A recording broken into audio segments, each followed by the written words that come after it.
शालिनी हुबलीकर आणि माझ्या हुबलीकर्स मराठी चॅनल मध्ये तुम्हा सर्वांचं खूप स्वागत आहे। तर इयत्ता 10वीच्या विद्यार्थ्यांसाठी मी कुमार भारती येथील भाग 2 मधली पहिली जी तुमची म्हणजे 6 कविता आहे, 6वी कविता आहे वस्तू, ती मी तुम्हाला शिकवलेली आहे। ठीक आहे, जर तुम्ही पाहिली नसेल ना ती त्या कवितेचं एक्सप्लेनेशन तर तुम्ही ते नक्की बघा।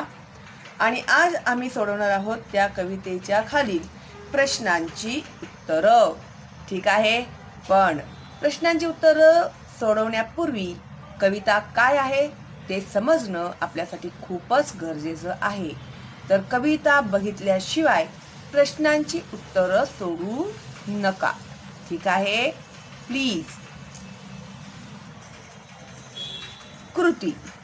जेव्हा कधी तुम्हाला परीक्षेमध्ये कृती सोडवायला येते त्यावेळी काही नियम आहेत, त्या नियमांचं पालन तुम्हाला केलं तरच तुम्हाला त्याचे मार्क्स भेटतील, नाहीतर मार्क्स भेटणार नाही। ठीक आहे, तर मी शिकवताना तुम्हाला परीक्षेचे, आणि आता तुम्ही 10वीत आहात तर तुम्हाला परीक्षेचे नियम माहिती असणं गरजेचं आहे, कारण की छोट्या छोट्या चुकांच्यामुळे तुमचे मार्क्स कापले जातात आणि त्यामुळे तुमची टक्केवारी कमी होऊ शकते।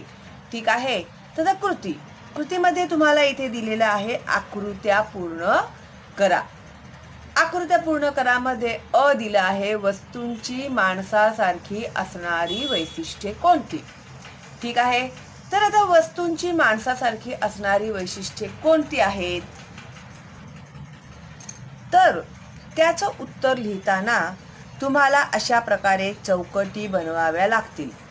ठीक आहे, आणि या चौकटी पेन्सिलीने बनवायच्या नाहीत, हे सुद्धा पेनानेच तुम्हाला बनवायचं आहे, पेन्सिलीने नाही। पेन्सिलीने जर तुम्ही चौकट केली किंवा तुम्ही चौकट असं केलं नाही कृती सोडवताना तर तुमचे मार्क्स कापले जातील। पेन्सिलीनेही तुम्हाला अशी चौकट बनवणे अलाउड नाही, फक्त आणि फक्त पेनाचाच वापर करायचा। परीक्षेमध्ये एकतर तुम्ही निळा पेन वापरा, एकतर तुम्ही काळा पेन वापरा। रंगीबेरंगी कलरफुल पेन वापरणं सुद्धा परीक्षेमध्ये त्याची परवानगी नाही। ठीक आहे, काळा पेन वापरता तर फक्त काळाच पेन वापरा, निळा वापरताय तर फक्त निळाच वापरा, त्या पलीकडे दुसऱ्या कोणत्याही रंगाचा पेन वापरलेलं चालणार नाही।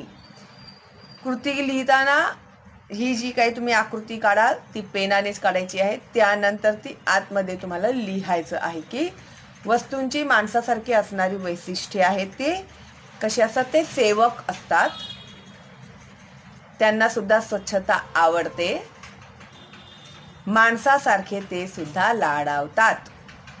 ठीक आहे, तर ह्याचं उत्तर हे आहे।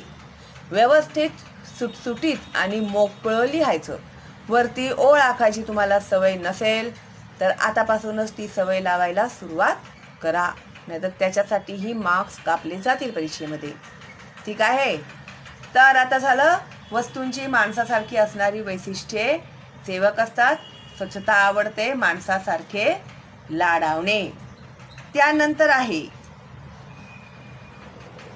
आ, वस्तूंजवळ माणसांसारख्या नसणाऱ्या गोष्टी। माणसांमध्ये आहे आणि वस्तूंजवळ नाही अशा 2 गोष्टी कोणत्या आहेत, तर त्याच्यासाठी सुद्धा तुम्हाला आकृती काढावी लागेल पेनाने आणि मग उत्तर लिहावं लागेल। तर त्याचं उत्तर काय येणार आहे, जीव नसतं वस्तूंमध्ये आणि मन नसतं। ठीक आहे, माणसांमध्ये असतं आणि वस्तूंमध्ये नसतं, ते काय आहे, जीव आणि मन। ओके, त्यानंतर ई, कवीने वस्तूंवर मानवी भावनांचे केलेले आरोप। तर कोणते आरोप केले आहेत कवीने वस्तूंवर, मानवी भावनांचे केलेले आरोप। वस्तू सुखावतात, वस्तू सेवक असतात, एक आहे। 2, लाड करून घेतात, वस्तू मरण पावतात। हे आरोप कवींनी वस्तूंवर मानवी भावनांचे केलेले आरोप आहेत. ठीक आहे. तुम्ही जर कवितेचं एक्सप्लेनेशन पाहिलं नसेल तर काहीही जाणार नाही तुमच्या मेंदूमध्ये. ठीक आहे. म्हणून कवितेचं एक्सप्लेनेशन बघितल्याशिवाय प्रश्नांची उत्तरं सोडवू नका. आणि आकृती काढायची आहे पेनाने. ठीक आहे. गुड. 2 कारणे लिहा. का ते लिहा असंही विचारू शकतात किंवा कारणे लिहा. प्रश्न एकच आहे, उत्तर तोच आहे. ठीक आहे. वस्तूंना जपावे आणि त्यांचे लाडही करावेत कारण. आणि दुसरा प्रश्न आहे वस्तूंना हक्कांच्या घरात राहू दिले जात नाही कारण.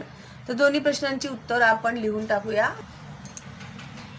वस्तूंना जपावे आणि त्यांचे लाडही करावेत कारण नंतरच्या काळातही त्या आपला स्नेह जिवंत ठेवणार आहेत. 2 वस्तूंना हक्काच्या घरात राहू दिले जात नाही कारण त्यांचे आयुष्य संपते. ठीक आहे. कधी ना कधी ते खराब होणार, नष्ट होणार, हो की नाही, ते आहे ते. 3 काव्य सौंदर्य. कवितेतील खालील ओळींचे रसग्रहण तुमच्या शब्दात करा. वस्तूंना मनही नसेल कदाचित, पण ते असल्यासारखे वागलो तर वस्तू प्रचंड सुखावतात. तर ह्या ओळी लिहिण्यामागे काय उद्देश आहे हे आपल्याला इथे लिहायचं आहे. तर तुम्ही कशा प्रकारे लिहिणार. आता कोणत्याही ओळींचे रसग्रहण करताना तुम्हाला त्याचा आशय सौंदर्य, काव्य सौंदर्य आणि भाषिक सौंदर्य लिहिता आलं पाहिजे. आता आशय सौंदर्य काय आहे त्याच्यामध्ये. वस्तू या कवितेत कवी द.भा. धामणसकर यांनी निर्जीव वस्तूंनाही सजीव प्राणीमात्रांसारख्या भावना असतात, त्या संवेदनशील असतात हे बिंबवले आहे. जेव्हा मी तुम्हाला कविता शिकवलेली होती तेव्हाच मी तुम्हाला सांगितलं होतं की तुम्ही जेव्हा ही कविता धडे वगैरे शिकता त्यावेळी कविता लिहिणारे कवी कोण, धडे लिहिणारे लेखक कोण आहेत, लेखिका कोण आहे हे तुम्हाला लक्षात ठेवणं गरजेचं आहे. कारण की रसग्रहण वगैरे करताना तुम्हाला कवीचं किंवा लेखक लेखिकेचं नाव लिहावं लागतं. ठीक आहे.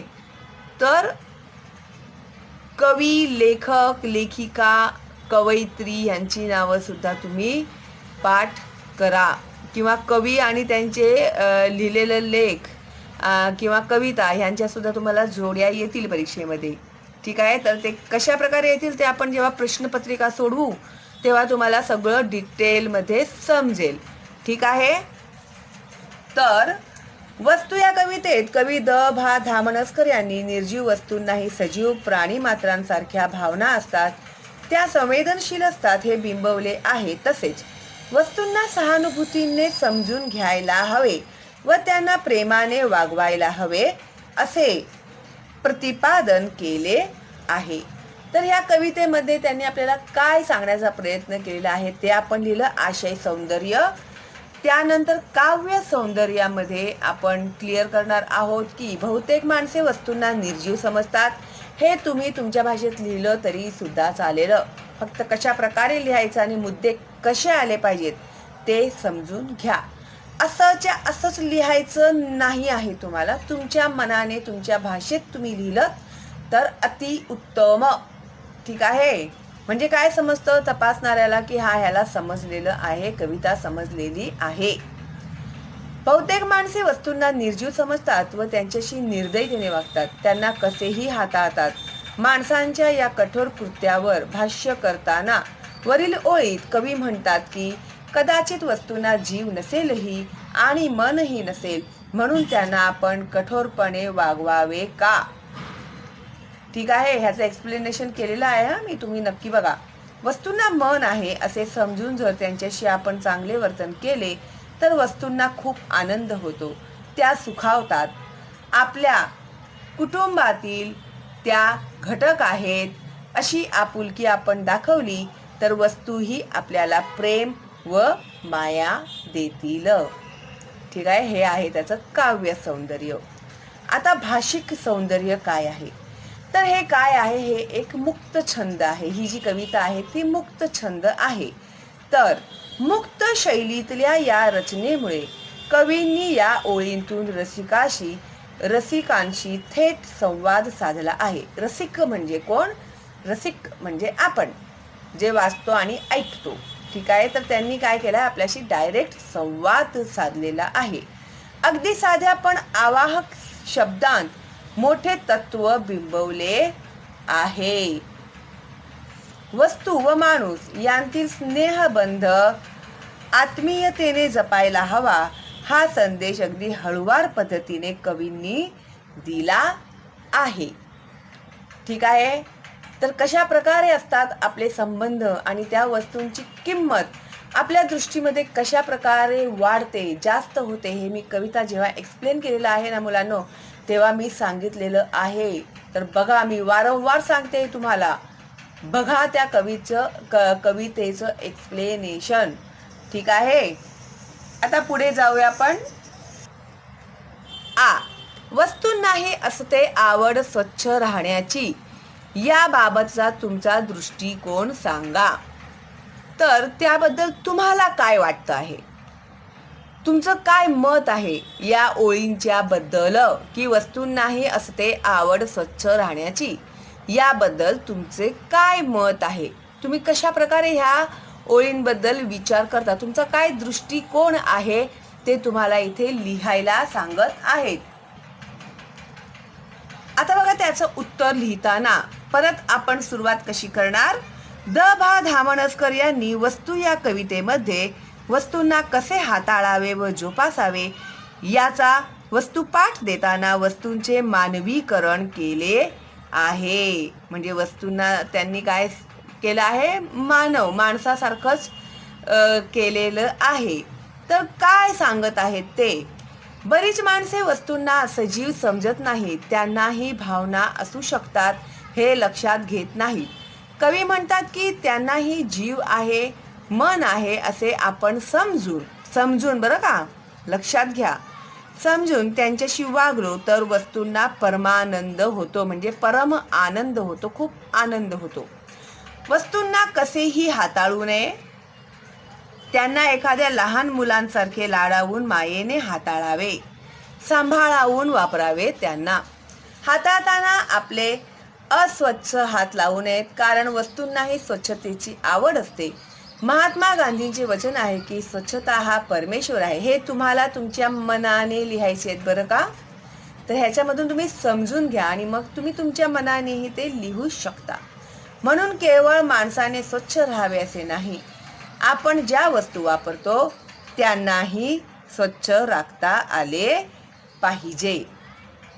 समजलं ना, वस्तू स्वच्छ असल्या पाहिजेत की नाही. मग करता ना तुम्ही साफसफाई, दिवाळीच्या आधी सगळी साफसफाई, कोणताही सण आला की साफसफाई, लग्न आलं करा साफसफाई, पूजा आली करा साफसफाई, गणपती बाप्पा येत आहेत करा साफसफाई. काय करतो आपण, स्वच्छ करतो ना वस्तूंना. मग रोजच्या रोज केलं तर ते हो की नाही, वर्षातून एकदा करण्यापेक्षा रोजच्या रोज आपण स्वच्छता ठेवली तर कसं होईल, कितीतरी काम वाचेल ना तुमचं. वस्तूंना असते आवड स्वच्छ राहण्याची या ओळीतून माणसाला वस्तू हाताळण्याचा निकोप दृष्टिकोन दिलेला आहे. कुणी? कवी द.भा. धामणसकर यांनी. ठीक आहे, आता बघा एखादी वस्तू बिघडल्यामुळे तुमची फजिती कशी झाली याचे वर्णन करा. आता तुमच्या घरी एखादी वस्तू आहे, ती बिघडली आणि मग तुमची कशी फजिती झाली हे तुम्हाला लिहायला सांगितलेलं आहे. तुमच्या मनाने लिहायचं आहे. ओके, वर्णन करायचं आहे तुम्हाला. त्यासाठी इथे एक नमुना उत्तर दिलेलं आहे, तर तुम्हाला फक्त अंदाज येण्यासाठी आहे हा उत्तर. ठीक आहे, की एखादी वस्तू बिघडल्यामुळे तुमची कशी फजिती झाली ते लिहा. तर नमुना उत्तर, माझे दप्तर खूप छान आहे, मला ते खूप आवडते. पाठीवर त्याला घेऊन शाळेत मिरवत मिरवत जाण्यात एक वेगळा आनंद आहे. मी माझ्या दप्तराचे खूप लाड करतो. त्याला दर रविवारी धुतो, स्वच्छ करतो. पण एकदा काय झाले, गृहपाठ खूप असल्यामुळे माझ्या दप्तरात मी सर्व पुस्तके, वह्या कोंबल्या. त्यात खाऊचा डबा व पाण्याची बाटली ठेवली. त्यामुळे दप्तर जड झाले व फुगले. तसेच ते मी पाठीवर मारून रस्त्याने ऐटीत चालू लागलो. थोड्या वेळाने कोपऱ्यात ते फाटले व त्यातून बऱ्याच वस्तू हळूहळू टपटपत खाली पडल्या. 10-12 पावले पुढे गेल्यावर मला कळले. मी परत फिरलो आणि पुस्तके, वह्या गोळा करीत मागे आलो. रस्त्यावरची मंडळी मला हसत होती. माझी फजिती झाली. पण त्यातून मी धडा शिकलो की दप्तर असले म्हणून काय झाले, त्यालाही जीव आहे. किती पेलणार ते ओझे. मी दप्तराची क्षमा मागितली व पुन्हा असे होणार नाही याची दक्षता घेतली. दप्तरावरचे माझे प्रेम खूप वाढले. आता हे त्यांनी एक उदाहरण दिलेलं आहे.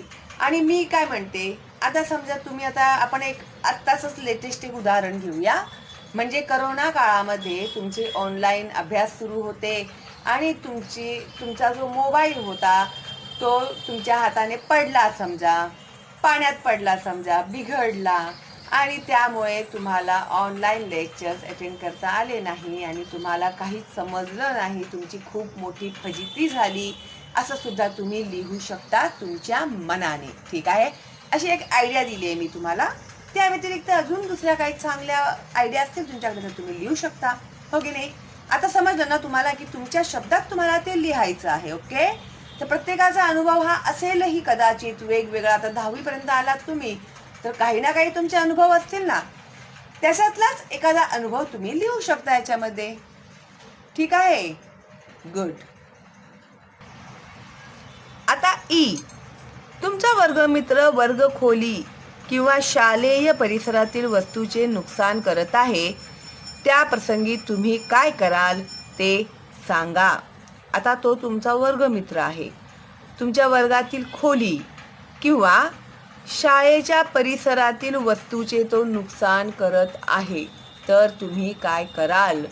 मी ना जनरली असं पाहिलं आहे आणि ऐकलं सुद्धा आहे आणि मला खूप वाईट वाटतं की 10वी झाल्यानंतर ना मुलं आपल्या वर्गातील पंखे तोडतात, लाईटी तोडतात, स्विचबोर्ड तोडतात, बाकत तोडतात. अरे हे काय आहे.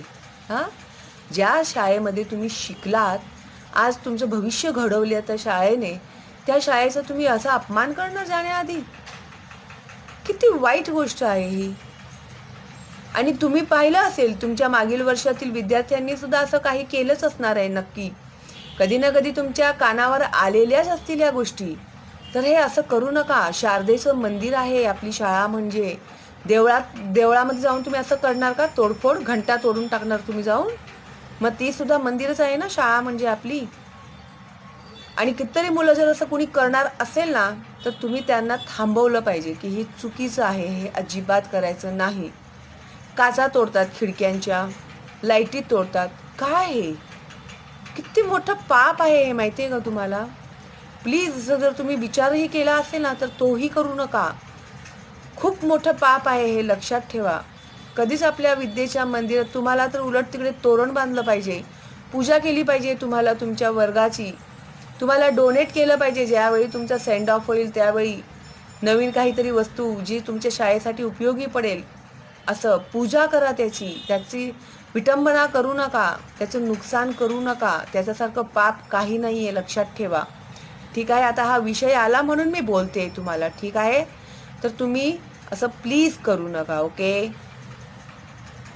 आता तुमच्या वर्गातील मुलगा, वर्गमित्र शाळेचं आणि वर्गातील वस्तूचं नुकसान करत आहे, तर अशा वेळी तुम्ही काय कराल ते सांगा. तर उदाहरणाच्या ह्याच्याने एक उत्तर मी सांगत आहे तुम्हाला, पण तुम्हाला आलेले अनुभव लिहिलत ना तर अति उत्तम. ठीक आहे.